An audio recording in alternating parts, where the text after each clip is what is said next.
नमस्कार मित्रांनो, साधी माणसं या आजच्या एपिसोडमध्ये आपण पाहत असतो. इकडे राया आणि मंजिरीचा छानपैकी मस्तपैकी रोमॅन्टिक डान्स चाललेला असतो आणि ते दोघं एकमेकांमध्ये पूर्णपणे गुरफटून गेलेले असतात. एकमेकांना भरपूर वचनं देत असतात, एकमेकाच्या प्रेमामध्ये बुडून गेलेले असतात. आणि राया आणि मंजिरी आज खूप आनंदी आहेत, कारण की त्या दोघांनी एकमेकाच्या मनातलं एकमेकांना चांगलं सांगितलेलं आहे आणि एकमेकांना समजून घेतलेलं आहे. त्यानंतर मात्र हे सगळं बाहेरून आता पाहत असते निकी आणि शशिकला. आणि आता निकीचा चेहरा तर पाहण्यासारखा झालेला असतो, टोमॅटोसारखा लाल लाल बुंद झालेला असतो. शशिकला ही सगळं रागाने पाहत असते. आता हे राया आणि मंजिरीला माहीत नसतं. त्यानंतर ह्या दोघी घराच्या बाहेर तोंड पाडून बसलेल्या असतात. तेवढ्यात जय येतो आणि जय शशिकला म्हणतो, काय झालं हिला? हिचा चेहरा काय एवढा टोमॅटोसारखा लाल लाल झाला आहे, असं निकीला पाहून बोलतो. तर यावरती शशिकला म्हणते, तू जर इथं असतास ना, तू जर पाहिलं असतंस काय झालं आहे तर तू पण असा लाल झाला असतास. तर यावरती जय बोलतो, मग काय झालं आहे नक्की? तर शशिकला म्हणते, काय झाले सांगू का तुला? आज घरामध्ये कोण नव्हतं, लाईट गेली होती. ह्या दोन आपले जे कपल्स आहेत त्यांनी मेणबत्ती लावली होती, एकमेकांना वचनं देत होती, एकमेकांच्या बरोबर सोबत होती, गाणं म्हणत होती, डान्स करत होती. अजून काय पाहिजे बघायला? त्यामध्ये आता राया एवढं तिला ना वचनं देत होता, एकमेकांचा हात हातामध्ये घेतला होता त्यांनी, एकमेकांच्या पुढच्या भविष्याच्या बाता करत होते. याव करू, त्याव करू, असं करू, तसं करू, तुझी स्वप्न पूर्ण करू, तुझा सगळा भूतकाळ विसरून जाओ, आपण तुझा भविष्य बनू, हे सगळ्या गोष्टी बोलत होती. आणि त्यानंतर मी रायाला बसला फुल ऑन रोमॅन्टिक मूडमध्ये पाहिला. कधीच बघितलं नव्हतं रे असा, कसला दिसत होता राया रोमॅन्टिक, माहिती आहे का? असं म्हणल्यानंतर जय मात्र शशिकलाकडे रागाने बोलत असतो, कारण की त्याच्या पुढे रायाचं कौतुक केलेलं त्याला आवडत नसतं. तर तो बोलतो, तू विसरतेस काय, तू माझ्या पुढे रायाचं कौतुक करत आहेत असं बनते. तर यावरती शशिकला म्हणते, तुला माहिती आहे का, त्या दोघांनी एकमेकांना घट्ट मिठी मारली होती आणि रायाकडे पाहून मला कसं झालं होतं तुला काय सांगू, कसला दिसत होता रोमॅन्टिक मूडमध्ये, असला भारी दिसत होता. माझ्यासारख्या बाईला असं वाटत होतं त्याच्याकडे बघतच राहावं, तो म्हणतोय ते सगळं ऐकतच राहावं, असलं मला वाटत होतं. कसलं त्या दोघांचं चाललं होतं रोमॅन्टिक मूडमध्ये, असं ना शशिकला अजून त्यात भर घालून रंगून सांगत होते, कारण की तिला जयला निकीला चांगलं उकसवायचं असतं, म्हणूनच ती प्रयत्न करत असते आणि जी घडलेली घटना रंगून सांगत असते. जे बघितलं होतं त्या दोघांचं तो सगळा सीन त्या दोघांना सांगत असते. आता ह्या गोष्टीचा मात्र ऐकून राग मात्र त्या दोघांनाही आलेला असतो, कारण की शशिकला म्हणत असते की राया असं रोमॅन्टिक मूडमध्ये बघतच राहावं, असला भारी दिसत होता, एकमेकांना काय वचनं देत होती, कसलं भारी. यावरती मात्र आता या दोघांना खूप राग आलेला असतो आणि ते रागाने लाल बुंद झालेले असतात आणि ते आता डोळे मोठे करून पाहत असतात. तेवढ्यातच आता निकी तिचं बोलणं थांबवण्यासाठी पाठीमागून येते. निकी बोलते, ए गप ग, काय बोलतेस तू? किती वेळ झालं बडबड तीस लावली आहेस, जे मला ऐकायचं नाही ते मुद्दाम ऐकवतेस काय? ज्या गोष्टीचा ऐकून मला त्रास होतोय ती गोष्ट मुद्दाम म्हणतेस काय?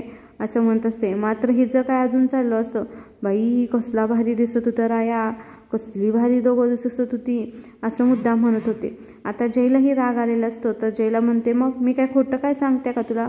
खोटं काय बोलते का? जे झालं होतं, जे दिसलं होतं तेच तुला सांगते. तर यावरती जय बोलत असतो, माझ्या पुढं त्याची स्तुती करायची नाही, तुला माहिती आहे मला अजिबात आवडत नाही म्हणलेलं. तर यावरती शशिकला म्हणते, मग मी तुला खोटं काय सांगते? स्तुती केली मग काय तू काय करणार आहे सांग, काय करू शकतोस का काय सांग, नुसता बघत बसणार आहेस तू? असं शशिकला मुद्दाम त्याला बोलण्यासाठी भारी पडत असते. त्यानंतर त्यांनी की रागाने शशिकलाकडे पाहत असते, येते तिच्याजवळ बोलते, बस कर ग बाई तुझं, किती हुशार तीस लावले. जी गोष्ट मला ऐकवत नाही, जी गोष्ट मी बघितली आणि मला त्रास होते तीच गोष्ट पुन्हा काय सांगतेस तू? आज रायानं त्या मंजिरीसाठी जे केलं ते सगळं त्यानं माझ्यासाठी करायला पाहिजे होतं, माझ्यासाठी वचनं घ्यायला पाहिजे होती, माझ्यासाठी प्रेमानं बोलायला पाहिजे होतं. काय त्या मंजिरीनं त्याला गुड पाजले कुणाष्टसारखं मंजिरी करत बसलाय. त्यानं माझ्यासाठी प्रेमाने यायला पाहिजे होतं, माझ्यासाठी गाणं म्हणायला पाहिजे होतं, माझ्यासाठी वचनं घ्यायला पाहिजे होती, असं ती ओढून शशिकला सांगत होते. आता ते निकीचं बोलणं ऐकून आता जय बोललेला असतो, निकी त्यानं फक्त तुझाच नाही तर माझं पण त्यानं वाईट केलेलं आहे आणि त्याला मी सोडणार नाही, असं आता जय बोलत असतो. आणि निकी आता रागाने बोलत असतं, काय त्या मंजिरीने केलं कुणाष्टाव, सारखा मंजिरी करतो, कधीही माझ्याकडे प्रेमाने येत नाही, बघत नाही, असं आता निकी बोलत असते. आता शशिकलाचं काम झालेलं आहे, दोघांनाही चिडवून पाडण्याचं काम तिनं केलं आहे. आता बरोबर आता त्या दोघांना आग लावून दिली आहे. त्यावरती आता जय बोलतो, आता बघा आजची रात्र जरी राहायची असली तर उद्याचा दिवस हा माझाच आहे, असं आता त्या दोघींना बोललेला असतो. आता जयने उद्याच्या दिवसासाठी काय प्लॅनिंग केलं आहे, नक्की उद्याच्या दिवसामध्ये काय ट्विस्ट येणार आहे हे आपण नक्कीच पाहणार आहोत. कारण की जयला आता त्या गोष्टीचा एवढा राग आलेला आहे की रात्र रायाने सेलिब्रेट केली, पण उद्याचा दिवस हा माझा असणार आहे. आता म्हणजे उद्या त्या दोघांचा साखरपुडा आहे. त्या साखरपुड्या दिवशी आता जयनं काय आता विघ्न आणणार आहे ते नक्कीच आपल्याला आता ह्या भागामध्ये पाहायला भेटत आहे.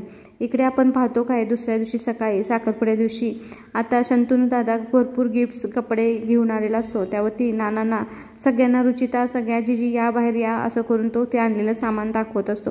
नाना बोलत असतात हे काय आहे, तर त्यावरती तो बोलतो की हे बघ तुझ्यासाठी अंगठी आणली आहे.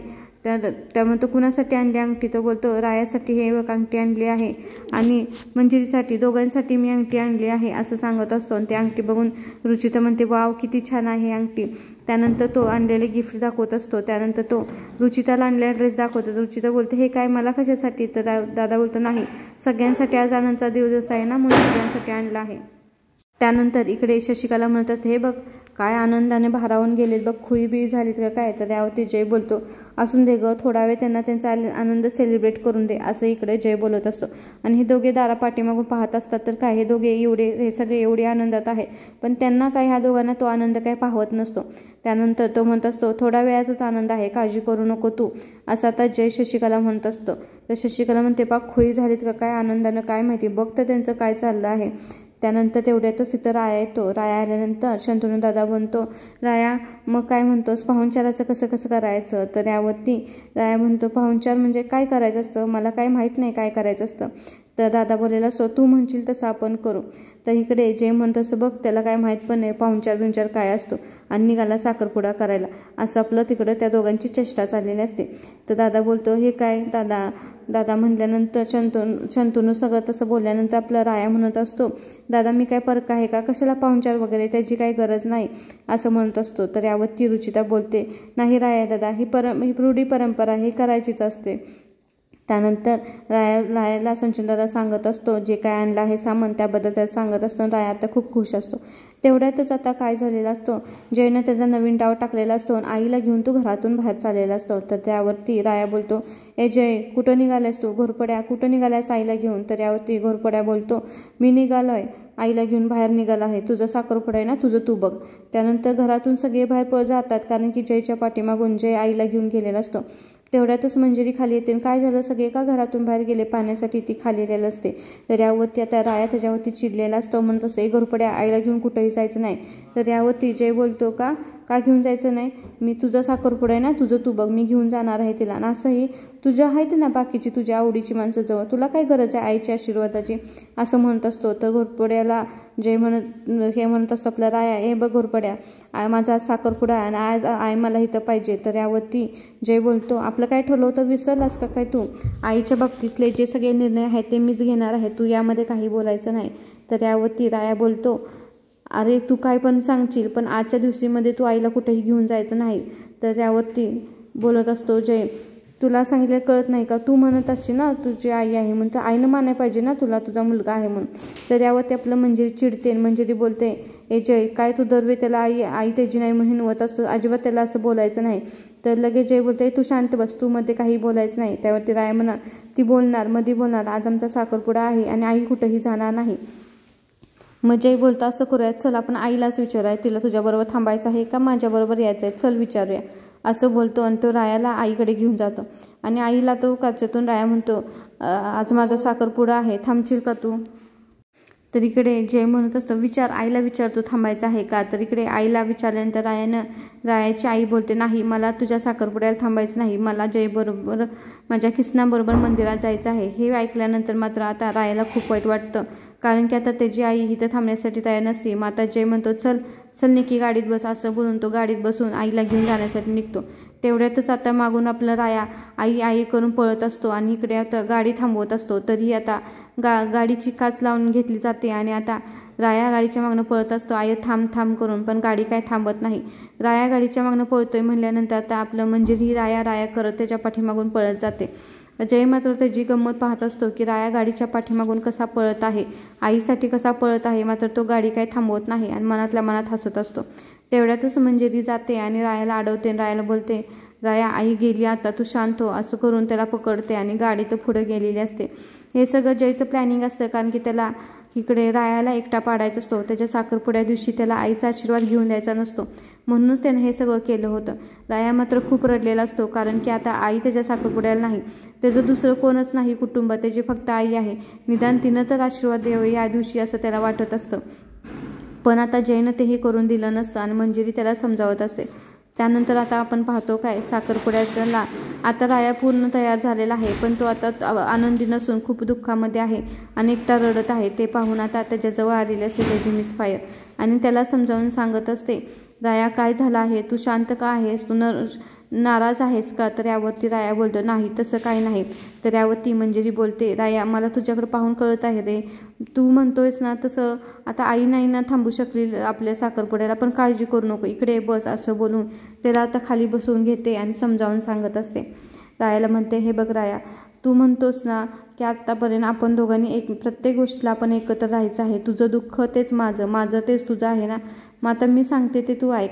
आत्तापर्यंत आई तुझ्यासोबत नव्हती, पण असं आहे का की आईचा आशीर्वाद नव्हता.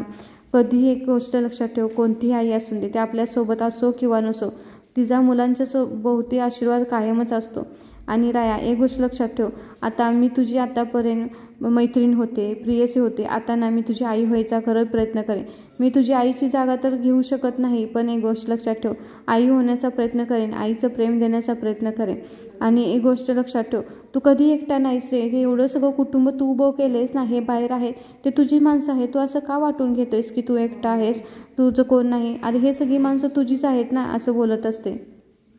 मंजिरी मात्र रायाला छान समजावून सांगत असते की तुला जसं वाटते तू एकटा आहेस तसं काहीच नाही, हे सगळी माणसं तुझी आहेत आणि तू एवढं मोठं कुटुंब उभं केलेलं आहेस. आणि एक गोष्ट लक्षात ठेव, आईला जरी आता ह्या गोष्टी समजत नसल्या, आईचा जरी आजचा आशीर्वाद आपल्या भोवती नसला, तर आपण ते मान्य केलं पाहिजे. ती परिस्थिती आहे ती मनामध्ये घेऊन आपण असं नाराज होऊन राहायचं का, आपली जी परिस्थिती आहे ती समोर डोळ्यासमोर ठेवून आजचा दिवस आपण आनंदाने सेलिब्रेट करायचा, हे आता आपण ठरवलं पाहिजे, असं मंजिरी रायाला समजावून सांगत असते. राया मात्र सगळं तिचं ऐकत असतो, कारण की मंजिरी त्याला व्यवस्थित समजावून सांगत असते.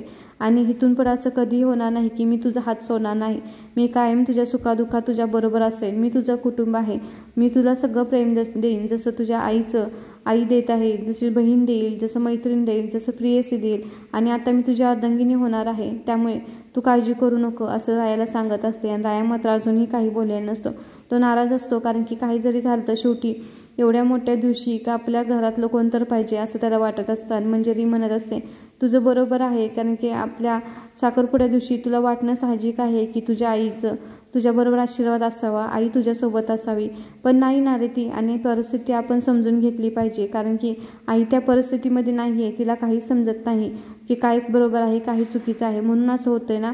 पण परत पुढं असं होणार नाही ना, त्याची तू काळजी करू नको.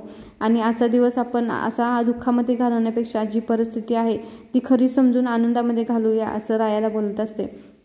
आता रायाला मात्र मंजिरीचं सगळं पटलेलं असतं, कारण की मंजिरीनं छानपैकी त्याला समजावून सांगितलेलं असतं. आणि आई जरी बरोबर नसली तर मी आहे, हे सगळं अख्खं कुटुंब तुझंच आहे, असं त्याला समजावून सांगत असते. आणि इथून पुढे कधीही तुला एकटं सोडणार नाही, मी तुझा हात सोडून कधीही जाणार नाही, असं त्याचा हातामध्ये घेऊन आता मंजिरी त्याला बोलत असते. आता रायाला सगळं पटलेलं आहे, राया आता खुश झालेला आहे आणि आता हसतही आहे. तर यावरती मंजिरी बोलते, आता तुला पटलं ना, आता चल, आता आपण आपला साखरपुडा करूया, असंच तो हसत राहा, एवढंच मला पाहिजे, असं मंजिरी रायाला बोलते. तर यावरती राया बोलतो, आता तू मला खरंच खुश केलं आहेस, म्हणून मी तुझ्यासारखं गाणं काय म्हणू शकत नाही, ते जे तू काल माझ्यासाठी गाणं म्हणलं होतंस ते. तर यावरती मंजिरी बोलते, नको, तू म्हणूच नको, नाहीतर आपला साखरपुडा तिथेच राहील, असं बोलून त्याला चेष्टा करते. आणि आता दोघेही हसायला लागतात. आता मात्र दोघे आता साखरपुड्यासाठी तयार झालेले आहेत आणि आता साखरपुड्याला निघाला आहे. रायाला जी थोडीशी खंत होती की आई आपल्याबरोबर नाही, ती खंत आता मंजिरीने छानपैकी त्याला समजावून बाजूला केली आहे आणि आता ते दोघे आनंदाने साखरपुड्यासाठी निघाले आहे. मंजिरीने समजावून सांगितले आहे, जरी आई नसली तर माझं कुटुंब तेच तुझं कुटुंब आहे आणि ते तूच उभा केलेले आहेस. ही माणसं सगळी तुझीच आहेत, त्यामुळे तू काळजी करू नको की आता तुझ्यासोबत आई नाही असं त्याला सांगितलेलं असतं. रायाला आता ते पटलेलं आहे. राया आता बोलतो, चल मिस फाईल आपण जाऊ आता आपल्या साखरपुड्याला. असं बोलून ते दोघांचा हात धरून आता साखरपुड्याच्या मंडपात निघालेला आहेत. मात्र आपल्याला इथे पाहायला भेटलेलं आहे की मंजिरीनं पुन्हा दाखवून दिलेलं आहे, कारण की जसं सुखाचे सणी एकत्र आहे तसं आपण दुःखाचे सणी एकमेकांच्या सोबत राहणार आहोत.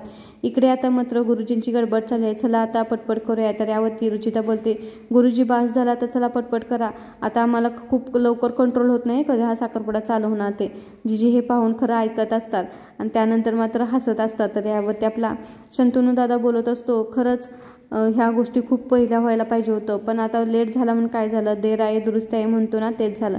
तर नाना म्हणतात, हो बरोबर आहे, वेळ झाला म्हणून काय झालं, पण आता होतंय त्यात आपण आनंदी आहोत असं बोलतात. आता मात्र घरामध्ये सगळं आनंदी वातावरण आहे. हे सगळे खुश आहेत कारण की आता ह्या दोघांचा साखरपुडा होणार आहे.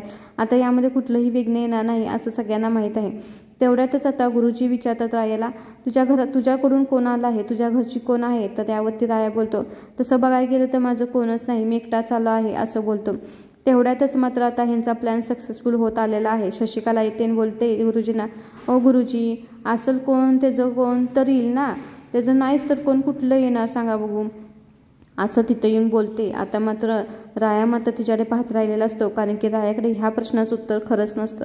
त्यावरती शशिकला बोलते, काय करायचं, एक आई होती तिला मात्र ह्याच्या लग्नाला काय थांबायचं नाही, साखरपुड्याला काय थांबायचं नाही. एक भाऊ आहे, तो काय तर भाऊ त्याला मानत नाही, मग येणार तर कोण त्याचं, तो पहिल्यापासून अनाथ होता आणि अनाथच आहे असं बोलत असते. त्यावरती मात्र रायाचे मित्र तिच्याकडे रागाने बघत असतात आणि राया मात्र शांत असतो, कारण की त्याला हे सगळं पटत असतं, कारण की खरंच होतं ना, आता त्याची आई त्याच्याजवळ नाही आणि जो भाऊ आहे तो भाऊ काही मानत नाही. त्यावरती मात्र आता शशिकलेने बोलणं चालू ठेवलेलं असतं.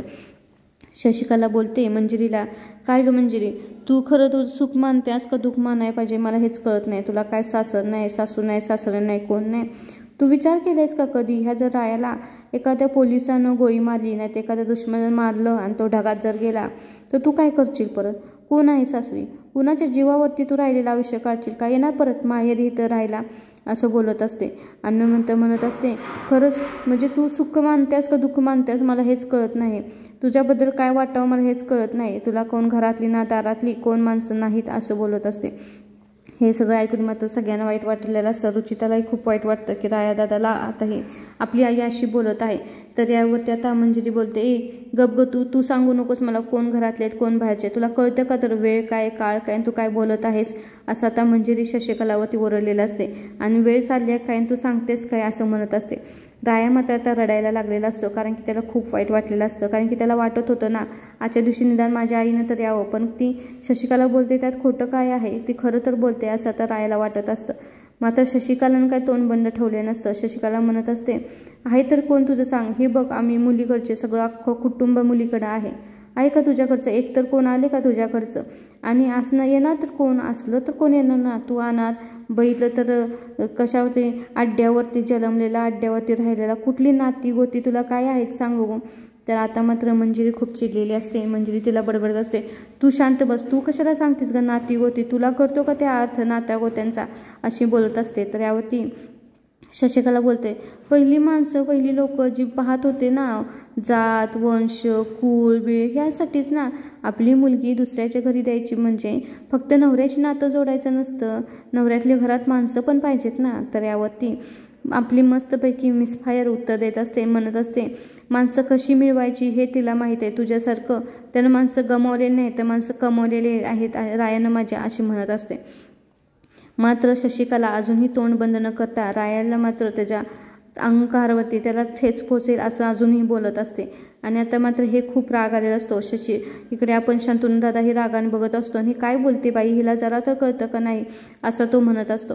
पण हिनं काही जर काय तोंड बंद केलेलं नसतं, अजून बडबड असं, गुरुजी ह्याला नाहीच तर कोण कुठनं येणार, अनाथ होता अनाथ राहिला रस्त्यावर पडला, आणणार तरी माणसं कुठली, कोणही त्याला माणसं नाही.